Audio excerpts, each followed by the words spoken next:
నమస్తే, welcome to four sides TV. సరళీకృత ఆర్థిక విధానాలతో దేశ ఆర్థిక రంగాన్ని పరుగులు పెట్టించిన విజనరీ మాజీ ప్రధాని పివి నరసింహారావు. వ్యవసాయ పరిశోధనలతో ఆహార ఉత్పత్తిలో స్వయం సమృద్ధికి బాటలు వేసిన స్వామినాథన్. అట్టడుగు వర్గాల కోసం పనిచేసిన సామాజికవేత్త, బీహార్ మాజీ ముఖ్యమంత్రి కర్పూర్ ఠాగూర్. రైతు దోపిడీ చట్టాలకు వ్యతిరేకంగా జీవితకాలం కృషి చేసిన చౌధరీ చరణ్ సింగ్. బీజేపీ కురువృత్తుడు ఎల్కే అద్వానీలను ఈ ఏడాది భారతరత్నలుగా గౌరవిస్తున్నారు. వీరిలో ఎల్కే అద్వానీకి మాత్రమే స్వయంగా అవార్డును అందుకోగలిగారు.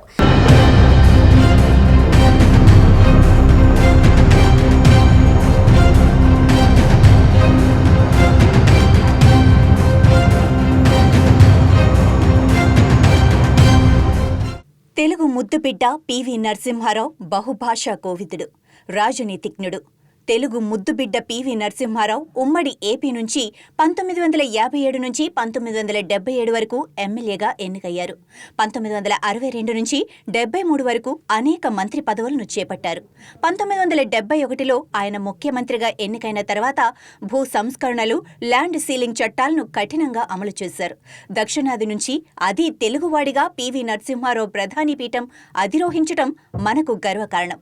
1991 జూన్ నెలలో ఆయన ప్రధాని బాధ్యతలు చేపట్టారు. అప్పటికే పివి సింగ్ ప్రభుత్వం దేశంలోని బంగారు, వెండి నిల్వలను IMF రుణాలు చెల్లించేందుకు తాకట్టు పెట్టింది. దేశంలో దుర్భర ఆర్థిక పరిస్థితులు నెలకొన్నాయి. అలాంటి పరిస్థితుల్లో RBI గవర్నర్గా చేసిన మన్మోహన్ సింగ్ను ఆర్థిక మంత్రిగా చేసి దేశ ఆర్థిక వ్యవస్థను గాడిలో పెట్టడమే కాకుండా తాకట్టులో పెట్టిన బంగారం, వెండిని తిరిగి తెచ్చిన ఘనత పివిదే. అరకొరగా ఉన్న ప్రభుత్వ ఉద్యోగాలకు, లక్షల్లో హాజరవుతున్న నిరుద్యోగులకు ఊరట కలిగించేలా సరళీకృత ఆర్థిక వ్యవస్థను దేశంలోకి ప్రవేశపెట్టింది మన నరసింహారావే. అప్పటికే గ్లోబలైజేషన్ను అందిపుచ్చుకొని ప్రగతి పథంలో నడుస్తున్న చైనాను చూసి ఆయన ఈ నిర్ణయం తీసుకున్నారు. ఈనాడు కాలేజీ క్యాంపస్లోనే ఉద్యోగాలు పొందటానికి కారణం అప్పటి ఆయన నిర్ణయమే. అంతకుముందు ఈ సౌకర్యం కేవలం IIT విద్యార్థులకు మాత్రమే ఉండేది.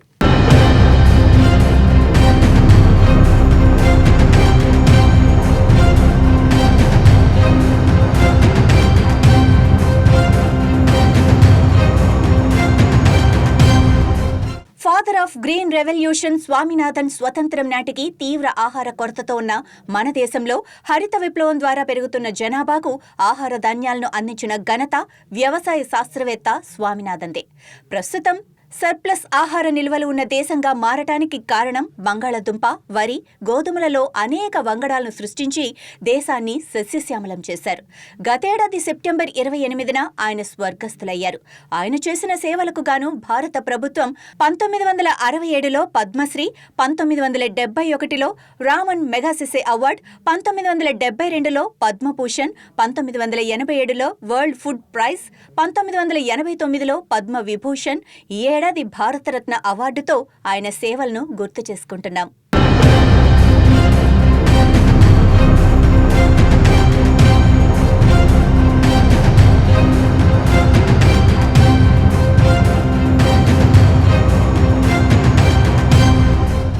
స్వాతంత్ర సమరయోధుడు, సామాజిక న్యాయానికి దీపస్తంభం బీహార్ మాజీ సీఎం కర్పూర్ ఠాగూర్. వెనుకబాటు కులానికి చెందిన కర్పూర్ ఠాగూర్ 1970లోనే కాంగ్రెసేతర సోషలిస్టు ముఖ్యమంత్రిగా ఎన్నికయ్యారు. ఆయన 2 దఫాలుగా సీఎంగా పనిచేశారు. రామ్ మనోహర్ లోహియాకు ఆయన నిబద్ధత కలిగిన అనుచరుడిగా ఉన్నారు. జయప్రకాష్ నారాయణ్తో కూడా కలిసి పనిచేశారు. ఆయన పదవీ కాలంలో సంపూర్ణ మద్య నిషేధాన్ని అమలు చేశారు. వెనుకబడిన ప్రాంతాల్లో అనేక పాఠశాలలు, కళాశాలలను నెలకొల్పి తద్వారా అణగారిన వర్గాలకు ఆయన విద్యను అందుబాటులోకి తీసుకొచ్చారు. ఆయన సేవలకు మెచ్చిన ప్రజలు ఆయన్ను జననాయకుడని పిలుస్తారు. ఆయన చనిపోయి దశాబ్దాలు దాటుతున్నా అనేక ప్రజా సంస్థలకు ఇప్పటికీ ఆయన పేరును పెడుతూ ఉంటారు.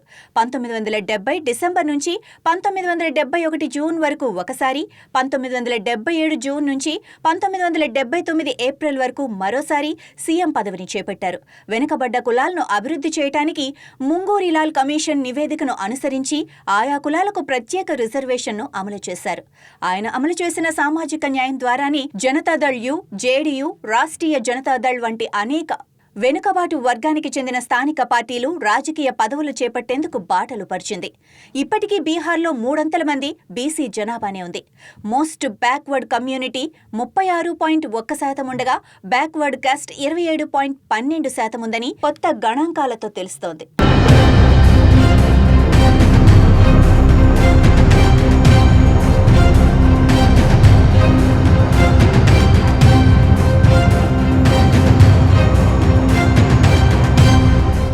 రైతు పక్షపాతి చౌదరి చరణ్ సింగ్ ఉత్తరప్రదేశ్లోని ఎత్వా జిల్లా ఉష్రాహర్ పోలీస్ స్టేషన్కు ఒక సాదాసీదా రైతు వెళ్లాడు. తలకు పాగా చుట్టుకొని మాసిన కద్దరు బట్టలు వేసుకుని కాలికి చెప్పులు లేకుండా ఉన్న సదరు రైతును చూసిన హెడ్ కానిస్టేబుల్ ఏంటి ఇలా వచ్చావు అని నిర్లక్ష్యంగా అడిగాడు. అప్పుడు ఆ రైతు మీరట్ నుంచి బంధువుల ఇంట్లో ఎద్దులు కొనడానికి వచ్చాను, కానీ దారి మధ్యలో ఎవరో నా డబ్బును దొంగిలిచ్చారన్నారు. దీనిపై ఫిర్యాదు తీసుకోవాలని ఆ రైతు కోరారు. ఇంట్లో నిత్యావసర వస్తువులు తీసుకురమ్మంటే నువ్వు తాగేసుంటావు, ఇంట్లో వాళ్లు తిడతారని ఇలాంటి కబుర్లు చెబుతున్నావు అన్నాడు ఆ హెడ్ కానిస్టేబుల్. అంతేకాదు, ఫిర్యాదు తీసుకోవటం కూడా కుదరదన్నాడు. దాంతో ఆయన నిరాశతో ఓ మూల నిల్చున్నాడు. దీంతో ఒక కానిస్టేబుల్ డబ్బులిస్తే నేను ఫిర్యాదు రాస్తాను అని బేరం కుదుర్చుకున్నాడు. అంతా అయిన తర్వాత నువ్వు వేలిముద్ర వేయి అన్నాడు. అప్పుడు ఆయన తన జేబులో నుంచి పెన్ను తీసి సంతకం పెట్టి సీలు వేశారు. దానిలో చౌదరి చరణ్ సింగ్ భారత ప్రధాని అని ఉంది. అది చూసి వారంతా ఆశ్చర్యపోయారు. వెంటనే ఆ స్టేషన్లోని వారందరినీ ఆయన సస్పెండ్ చేశారు. ఆయన తన జీవితకాలమంతా రైతు వ్యతిరేక చట్టాలపై పోరాటం చేశారు. రైతులకు అండదండగా ఉన్నారు. 1967లో భారతీయ క్రాంతి దళ్ పేరిట సొంతంగా పార్టీని స్థాపించారు. 1967, 1968, 1970లో 2 దఫాలుగా యూపీ సీఎంగా బాధ్యతలు నిర్వర్తించారు. 1979 జనవరి నుంచి జూలై వరకు డిప్యూటీ ప్రధాని ఆర్థిక మంత్రిగా పనిచేశారు. ఆ వెంటనే 1979 జూలై 28 నుంచి ఆగస్టు 20 మధ్య కేవలం 23 రోజుల పాటు దేశ 5వ ప్రధానిగా సేవలందించారు.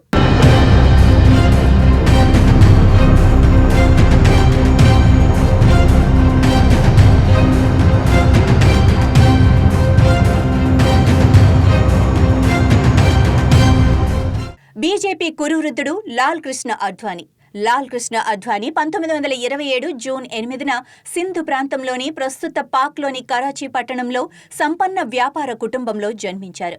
15 ఏళ్ల వయస్సులో ఆర్ఎస్ఎస్లో ప్రవేశించారు.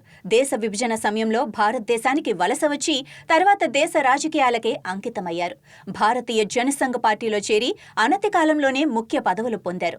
1967లో ఢిల్లీ మున్సిపల్ కార్పొరేషన్ అధ్యక్షుడైనారు.